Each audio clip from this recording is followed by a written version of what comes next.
चलिए साथियों, नेक्स्ट आपकी जो क्लास है इसमें हम आज पढ़ेंगे सीकर किसान आंदोलन। कौन सा? सीकर किसान आंदोलन। और ये सीकर जो किसान आंदोलन है उसमें कौन कौन से इंपॉर्टेंट पॉइंट्स आपको याद रखना है, किस तरीके से इसको आप समझोगे, कैसे इसको याद रखोगे, इसको मैं बारे में आज पूरा आपको बता रहा हूँ।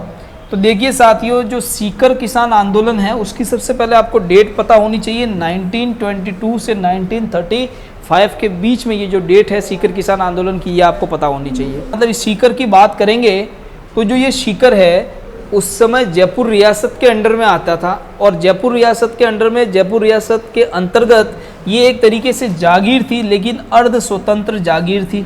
अब आप कहोगे अर्ध स्वतंत्र जागीर क्या होती है? तो अर्ध स्वतंत्र जागीर का मतलब पूर्ण रूप से इनको मतलब हक नहीं था कि वो प्रशासन पूरी तरीके से खुद अपने हाथों से संभाले या पूरा प्रशासन अपने हाथ में ले।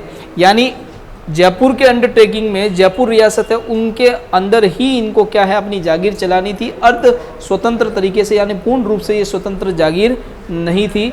उस समय जो सीकर था उसमें जाटों की क्या थी, अधिकता थी। तो जाट बाहुल्य था वहाँ पर, और जाट सबसे ज़्यादा सीकर में उस समय थे।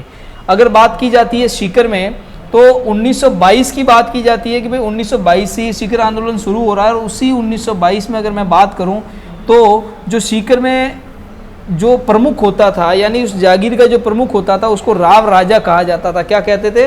राव राजा कहते थे। उस समय जो जागीर के प्रमुख हैं उनका नाम था कल्याण सिंह। क्या नाम था साथियों? कल्याण सिंह। तो मैं बात यहाँ पर ये कह सकता हूँ कि जो सीकर है वो जयपुर रियासत के अंतर्गत एक अर्ध स्वतंत्र जागीर है, और सीकर में जाटों की अधिकता है। और इसी सीकर में जो इसका प्रमुख था, उसका जो प्रमुख था उनका नाम था कल्याण सिंह। और इनके जो कल्याण सिंह जो प्रमुख थे सीकर के, उनको राव राजा भी कहा जाता था। यानी इनके जो भी इस अर्ध स्वतंत्र जागीर जो सीकर थी उसके प्रमुख होते थे, उनको राव राजा भी कहा जाता था। बात है 1922 की, तो 1922 में ही कल्याण सिंह ने क्या कर दिया, भू राजस्व की दर को 50% बढ़ा दिया। अब देखिए, जब टैक्स बढ़ेगा तो स्वाभाविक है कि जनता में उसका थोड़ा बहुत तो विरोध होना ही है। आज की बात भी करें तो आज भी यही कंडीशन है, टैक्स बढ़ेगा तो ऑटोमेटिकली सरकारें भी मतलब टैक्स बढ़ाने से बचती है, क्योंकि टैक्स बढ़ने से एक तरीके से महंगाई बढ़ती है, और महंगाई बढ़ने से क्या होता है, लोगों में विरोध भावना उत्पन्न होती है। इसी प्रकार यहाँ पर भी यही था कि उस समय जो जनता थी उसकी आर्थिक स्थिति अच्छी नहीं थी, और फिर भी कल्याण सिंह क्या कर रहे हैं, भू राजस्व की दर को कितना परसेंट बढ़ा रहे हैं, 50%, 50% उन्होंने क्या कर दिया है, बढ़ा दिया है। अब देखिए, जो 50% की दर से कल्याण सिंह द्वारा जो भू राजस्व की दर बढ़ाई गई है, और जो 50% की दर से जो किसानों पर जो टैक्स बढ़ाया गया है, तो किसान इसकी शिकायत के लिए, इसकी शिकायत करने के लिए जयपुर महाराजा से मिलने गए। ठीक है, तो अगर हम कहें कि भाई जो कल्याण सिंह ने टैक्स बढ़ाया है तो उसका विरोध किसान कर रहे हैं, लेकिन कैसे कर रहे हैं, जयपुर महाराजा से इसकी शिकायत करने जा रहे हैं, इनसे मिलने जा रहे हैं। 1923 की बात है, जयपुर महाराजा ने वापस क्या कर दिया, ये जो पुरानी दरों से जो टैक्स वसूलना है वो वापस लागू कर दिया, उसके आदेश दे दिए। यानी जो टैक्स 50% कल्याण सिंह के द्वारा बढ़ा दिया गया था उसको वापस क्या कर दिया कि भाई आप पुराने लेवल से ही, यानी पुराना जो दर चल रही थी उसी पे आप टैक्स वसूलो, ये आदेश जयपुर रियासत ने दे दिए। लेकिन ये भी एक तरीके से अर्ध स्वतंत्र जागीर थी। तो इस सीकर जो जागीर है इसने क्या किया, जो ठिकाने, इस जो सीकर ठिकाना है इसने क्या कर दिया, इसने नज़रअंदाज कर दिया जयपुर रियासत के आदेश को, और उस आदेश को लगभग इन्होंने नहीं माना। अब जब वो इस आदेश को नहीं मान रहे हैं, और उसके बाद की कंडीशन क्या हो रही है, अगर इसको हम आगे देखेंगे तो देखिए, राजस्थान सेवा संघ के उस समय नेता थे राम नारायण चौधरी। कौन थे? राम नारायण चौधरी। राव राजा जो कल्याण सिंह है उनके द्वारा 50% जो टैक्स बढ़ाया गया है उसका विरोध करने ये जनता कहाँ जा रही है, किसान कहाँ जा रहे हैं, महाराजा से विरोध करने जा रहा है। विरोध करने जा रहे हैं तो एक तरीके से वो उस जागीर के खिलाफ उन्होंने क्या कर दिया है, आंदोलन छेड़ दिया है। अब आंदोलन जो प्रारंभ हुआ है, जो किसान आंदोलन है, उस किसान आंदोलन का जो मुद्दा है, इस मुद्दे को उठाया जा रहा है राम नारायण चौधरी द्वारा। और ये राम नारायण चौधरी कौन है? राम नारायण चौधरी है राजस्थान सेवा संघ के नेता है। तो राजस्थान सेवा संघ के प्रमुख नेता थे राम नारायण चौधरी, और इन्होंने क्या कर दिया, इस आंदोलन को मुख्य मुद्दा बनाया, उस मुद्दे को अखबारों में प्रकाशित किया, और अगर हम अखबारों की बात करें, समाचार पत्रों की, तो राजस्थान में तरुण राजस्थान नामक समाचार पत्र था, उसमें इस मुद्दे को उठाया गया। इसी प्रकार डेली हेराल्ड नाम से एक समाचार पत्र चलता था, उसमें भी क्या कर दिया इन्होंने, इस मुद्दे को उठाया। अब देखिए आगे 1925 की बात करते हैं। आपको पता ही है राव राजा कल्याण सिंह। तो राव राजा कल्याण सिंह ने क्या किया, एक जांच आयोग का गठन किया है और इस जांच आयोग को यह काम दिया गया है कि आपको भूमि की पैमाइश और बंदोबस्त का कार्य करना है, ठीक है।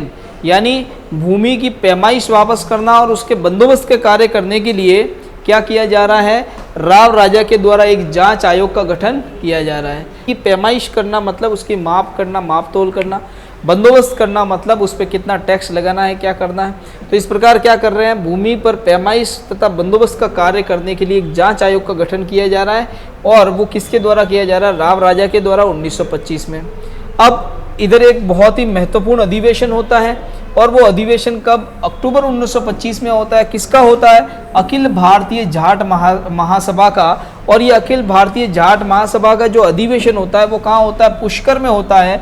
और उसकी अध्यक्षता कौन करते हैं, भरतपुर के महाराजा कृष्ण सिंह इसकी अध्यक्षता करते हैं। यानी जाटों की एक महासभा हो रही है पुष्कर में और उसकी अध्यक्षता भरतपुर के महाराजा कृष्ण सिंह के द्वारा की जा रही है।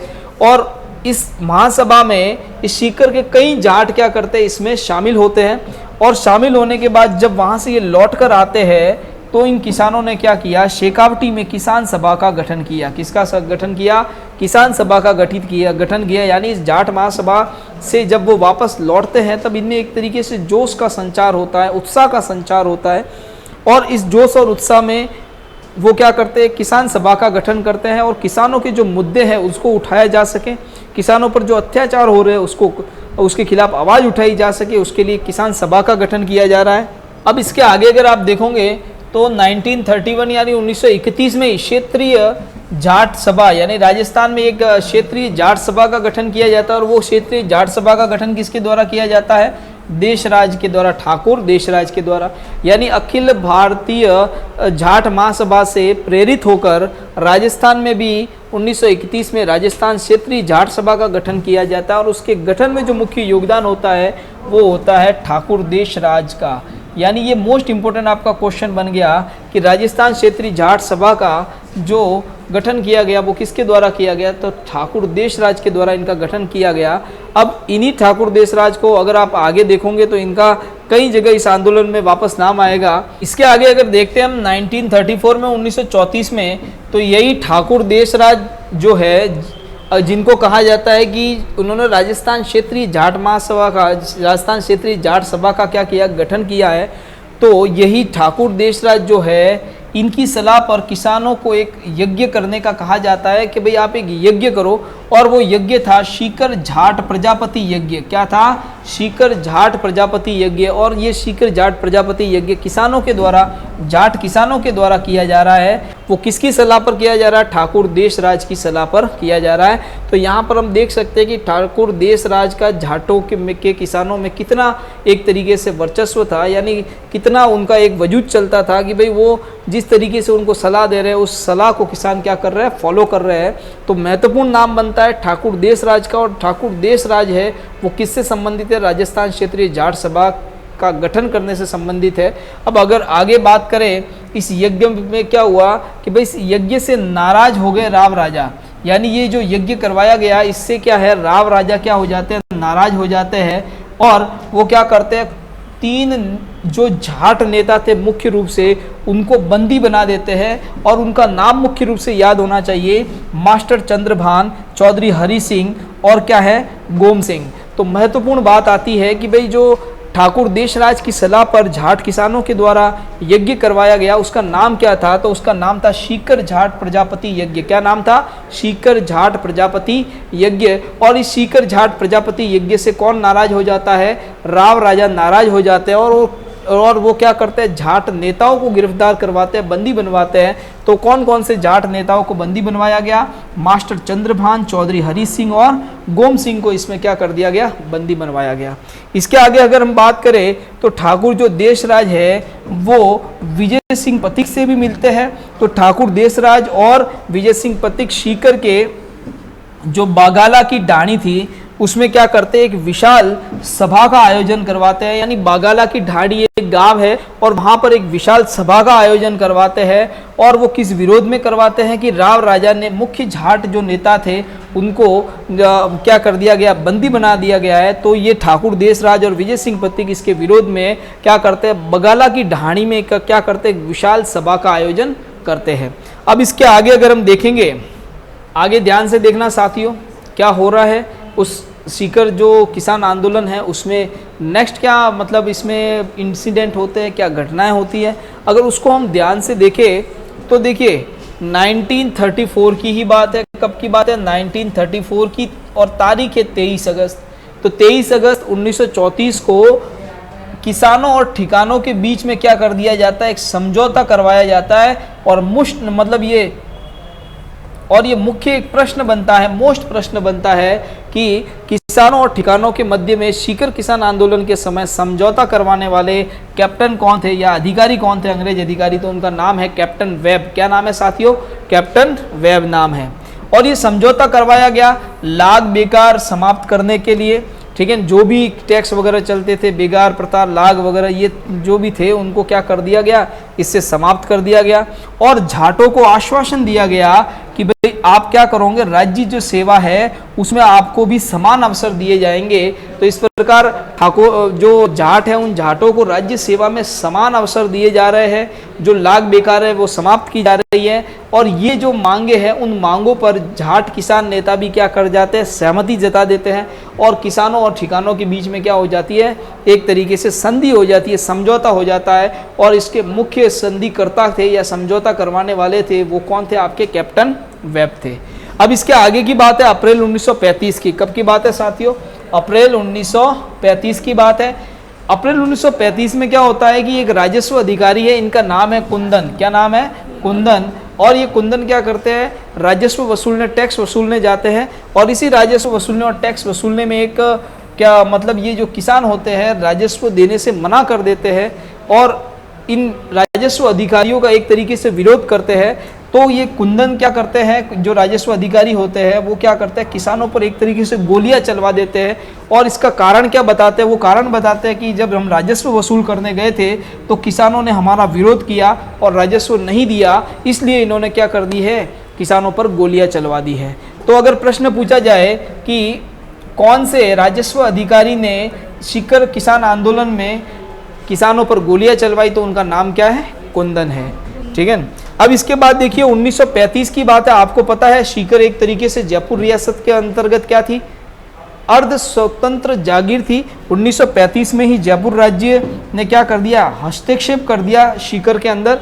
और राव राजा को ये कहा गया कि भाई किसानों की जो मांगे है उसको स्वीकार कर ली जाए।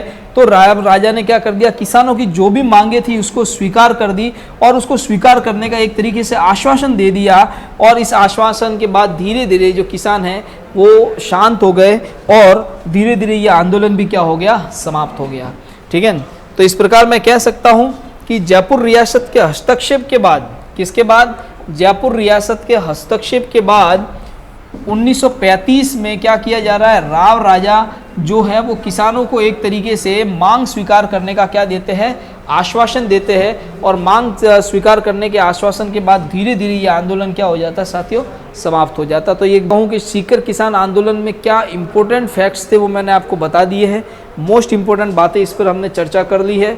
अगर इसको वापस थोड़ा सा 2 मिनट के लिए इसको रिमाइंड किया जाए तो आपको मैं स्टार्ट से एंड तक इसको बताता हूँ कि जो सीकर किसान आंदोलन था उसमें क्या क्या मोस्ट बातें आपको याद रखनी है। कि जो सीकर जो है उस समय क्या थी, जयपुर रियासत के अंडर में अर्ध स्वतंत्र जागीर थी। वहाँ के जो सीकर के जो प्रमुख होते थे उनको क्या कहा जाता था, राव राजा कहा जाता था। उन राव राजा का उस समय क्या नाम था, 1922 में कल्याण सिंह उनका नाम था। कल्याण सिंह ने क्या कर दिया था कि उन्होंने भू राजस्व की दर को 50% बढ़ा दिया था। इससे क्या हो गया था, किसान नाराज हो गए थे और उन्होंने जयपुर रियासत से उसकी क्या है, एक तरीके से मतलब उससे शिकायत भी की थी इन्होंने। अब अगर आगे बात की जाए तो इसमें मोस्ट इम्पोर्टेंट बात कि जो राजस्थान सेवा संघ है, राजस्थान सेवा संघ के कौन से नेता, राम नारायण चौधरी ने जो सीकर किसान आंदोलन था उस मुद्दे को 2 अखबारों में उठवाया। तो वो कौन कौन से अखबार थे? एक तो तरुण राजस्थान और दूसरा कौन सा था आपके दिल्ली हेराल्ड। एक इम्पोर्टेंट बात कि भाई राव राजा ने जो सीकर किसान आंदोलन है उसके जांच के लिए क्या किया, जांच आयोग का गठन किया, साथ में उसको एक और काम दिया। वो काम क्या था? भूमि पैमाइश का और बंदोबस्त का, भूमि बंदोबस्त का और भूमि पैमाइश का कार्य दिया। बात आती है 1925 में ही कि भाई मोस्ट इंपोर्टेंट बात कि भाई अखिल भारतीय जाट महासभा का 1925 में जो अधिवेशन हुआ था वो कहाँ पर हुआ है? आपके पुष्कर में हुआ है। उसकी अध्यक्षता किसने की है? तो भरतपुर के महाराजा कृष्ण सिंह ने क्या की है? इसकी अध्यक्षता की है। इसके बाद में मोस्ट इंपोर्टेंट बात आती है ठाकुर देशराज से संबंधित। ठाकुर देशराज है वो कौन से संगठन का मतलब गठन कर रहे हैं? तो राजस्थान क्षेत्रीय जाट सभा का गठन कर रहे हैं। ठाकुर देशराज ही है जो किसानों को यज्ञ करने का कहते हैं। उस यज्ञ का क्या नाम था? सीकर जाट प्रजापति यज्ञ। उसके बाद मोस्ट इंपोर्टेंट बात थी कि भाई इस यज्ञ को करने के बाद कौन नाराज हो जाते हैं? तो राव राजा है वो यहाँ पर क्या हो जाते हैं? नाराज हो जाते हैं और जाट किसानों को गिरफ्तार किया जाता है, बंदी बनाया जाता है। तो 3 जाट किसानों के नाम आपको मोस्ट याद करने की, उनको क्या किया जाता है? बंदी बनाया जाता है। मास्टर चंद्रभान, चौधरी हरि सिंह और गोम सिंह। उसके बाद जो ठाकुर देशराज है वो किससे मिलते हैं? विजय सिंह पथिक से मिलते हैं और बागाला की ढानी में क्या कर देते हैं? एक विशाल सभा का आयोजन करवाते हैं। ठीक है, इस जो गिरफ्तारी है, बंदी बनाए गए किसान जो जाट नेता, उनके विरोध में क्या करते हैं? विशाल सभा का आयोजन करते हैं। मोस्ट इंपोर्टेंट 1934 की 23 अगस्त को क्या हुआ है? किसानों और ठिकानों के बीच में एक तरीके से समझौता हुआ है और ये समझौता करवाने वाले मुख्य जो अंग्रेज अधिकारी थे उनका नाम आपको याद रखना है, वो कौन है? कैप्टन वेब है। इसी प्रकार इसमें मोस्ट इंपोर्टेंट बात ये भी है कि 1935 में कौन से राजस्व अधिकारी ने किसानों पर गोलियां चलवाई? तो उनका नाम है कुंदन। ये क्या करने गए थे? टैक्स वसूलने गए थे और किसानों ने इसका विरोध किया, तब ये खुद वहाँ पर क्रोधित होकर उन पर क्या कर देते हैं? गोलियां चलवा देते हैं। तो ये कुछ मोस्ट इंपोर्टेंट डाटा था जिसको मैंने आपसे शेयर किया है सीकर किसान आंदोलन से संबंधित।